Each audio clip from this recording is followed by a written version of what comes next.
nosso grupo escolheu o artigo 51, que fala sobre doença respiratória aguda em pacientes imunocomprometidos. Os integrantes do grupo são Abril Creichel, Guilherme Monteiro, Marcelo Bopp e Marina Bacchieri. Então, a introdução do nosso artigo fala sobre como pacientes imunocomprometidos com doença respiratória aguda representam um desafio significativo para clínicos e radiologistas, especialmente com o aumento desse grupo devido a transplantes, quimioterapia e HIV e AIDS. As causas de imunossupressão incluem malignidades hematológicas e condições como diabetes e doença pulmonar obstrutiva crônica. Além disso, identificar patógenos em pacientes imunocomprometidos é complicado, pois muitos já estão em terapia antimicrobiana. Portanto, compreender o mecanismo da deficiência imunológica e a evolução dos sintomas é crucial para diagnósticos precisos. Dessa forma, a doença respiratória aguda envolve sinais e sintomas que surgem rapidamente, como febre e falta de ar. Infecções representam cerca de 75% das complicações pulmonares em pacientes imunossuprimidos, podendo ser fatais. Causas não infecciosas, como edema pulmonar, doença pulmonar induzida por medicamentos, atelectasia, malignidade, doença pulmonar induzida por radiação, hemorragia pulmonar, dano alveolar difuso, pneumonia organização, rejeição de transplante pulmonar e doença tromboembólica também devem ser consideradas. Então, ao longo do artigo, há uma discussão dos procedimentos por variantes. No caso, são 4, e eu vou falar a seguir nos próximos slides sobre elas. Então, na variante 1, que leva em consideração pacientes imunossuprimidos com doença respiratória aguda e com alguns sintomas como tosse, dispneia, dor no peito e febre, a gente tem a radiografia de tórax como a primeira opção de imagem inicial.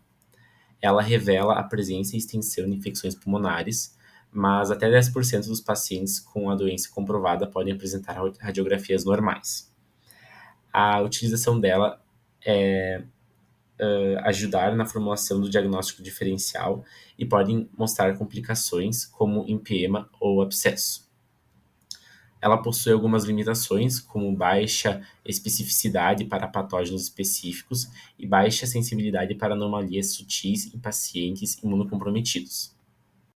A tomografia computadorizada de tórax, ou a TC de tórax, também tem um papel importante. Ela é mais sensível que a radiografia para detectar anomalias pulmonares sutis. Ela possui uma melhor resolução espacial, visualização em cortes transversais, permitindo uma caracterização aprimorada das anomalias. Sobre as diretrizes, não deve ser o primeiro exame realizado. A pneumonia bacteriana continua sendo a etiologia mais provável de infecção pulmonar e novos exames de imagem só são necessários se a condição do paciente piorar ou não melhorar com o tratamento. Ainda na variante 1, foram apresentados outros 2 exames no artigo, mas ambos não possuem evidências relevantes sobre o uso deles na avaliação inicial desse tipo de paciente. A variante 2 também tem relação com pacientes imunocomprometidos com doença respiratória aguda. Nesse caso, a radiografia de tórax foi normal, equívoca ou inespecífica. E para isso a gente vai usar a tomografia computadorizada de tórax como principal escolha de exame. A sensibilidade dela melhora a detecção de anomalias parenquimatosas sutis. Em pacientes neutropênicos, por exemplo, febris com radiografias normais, em até 60% mostraram pneumonia na CT antes de anomalias visíveis nas radiografias. Até 11% dos pacientes HIV positivos com tuberculose apresentaram radiografias normais. E 1/3 dos pacientes com pneumocites giroveci pode ter radiografias normais. A vantagem nesse caso é a resolução espacial e a capacidade de caracterização das anomalias pulmonares. Ainda na variante 2, o artigo apresenta ainda 2 outros exames, como a ressonância magnética, mas mesmo assim a tomografia computadorizada ainda é preferida em relação a ela. A ressonância ela pode ser considerada, mas é menos sensível. Ela é útil para acompanhamento após o diagnóstico de infecção. O PET-CT não possui evidências na literatura para o uso em pacientes imunocomprometidos, com doença respiratória aguda e radiografias normais. Então, a variante 3 é igual aos mesmos casos de antes. A diferença é que a radiografia de tórax vem anormal, com opacidades múltiplas, difusas ou confluentes. Nesse caso, também a tomografia computadorizada de tórax é a melhor opção,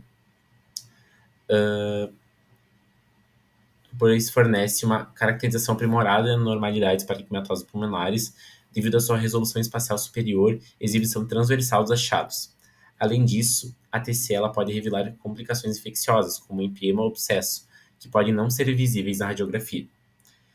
Em relação à especificidade, a TC mostra a morfologia detalhada das opacidades do parênquima, bem como o padrão e a distribuição da doença. Consequentemente, essas infecções podem ser identificadas na TC com um grau maior de confiança do que na radiografia.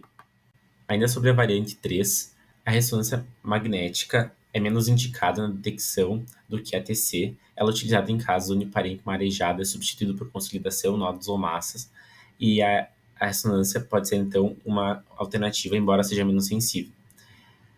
Estudos sugerem que novas sequências de pulso em aparelhos de ressonância magnética de 3T podem melhorar o diagnóstico de infecções pulmonares, tornando a ressonância uma modalidade promissora, então, para esse caso. E uma vez estabelecido o diagnóstico de infecção, a ressonância ela pode ser utilizada como uma alternativa razoável à tomografia para o acompanhamento da doença do parênquima. A PET-CT com FDG não tem literatura em relação a esse caso e deve ser raramente utilizado nesse cenário clínico.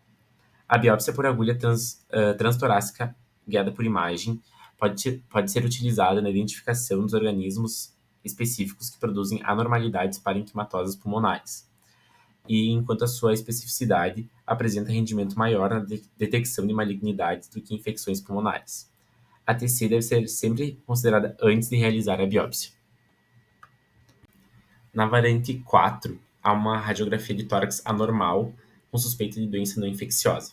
É utilizada também a tomografia computadorizada de tórax como principal escolha, pois ela possui uma caracterização aprimorada das anormalidades do parênquima pulmonar, o que pode ajudar a formular um diagnóstico diferencial.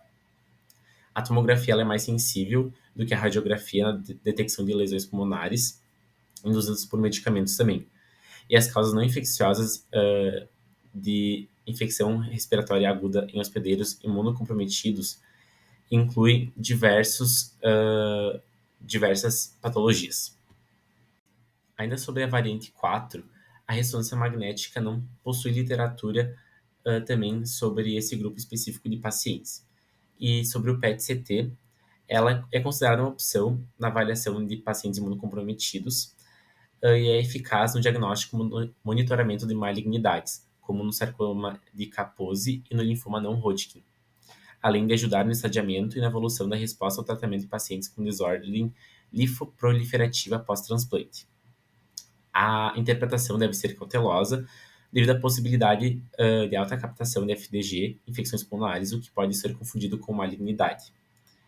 Além disso, mesmo sem necessidade de contraste intravenoso, sua eficácia pode ser limitada em certos contextos clínicos. A biópsia por agulha transtorácica guiada por imagem pode desempenhar um papel significativo nessa variante também. Ela só deve ser precedida por TC, pois certas lesões próximas às vias aéreas podem ser mais acessíveis via biópsia broncoscópica. Então, a conclusão que o artigo traz é que na variante 1, a abordagem inicial em pacientes imunocomprometidos com doença respiratória aguda deve priorizar a radiografia de tórax, seguida, se for necessário, de tomografia, enquanto a ressonância magnética e o PET-CT não são recomendados para avaliação inicial. A tabela apresentada, ela foi retirada do artigo também, que mostra então quais exames seriam apropriados, quais não seriam, e também o nível relativo de radiação. Para a variante 2, então, a gente conclui que a tomografia computadorizada de tórax sem contraste intravenoso é apropriada como próximo estudo de imagem para pacientes com doença respiratória aguda que apresentaram radiografias normais, ambíguas ou inespecíficas. E também temos uma tabela apresentada pelo artigo. Para a variante 3, então, a tomografia de tórax sem contraste é adequada como próximo exame para pacientes que tiveram radiografias mostrando opacidades múltiplas, difusas ou confluentes.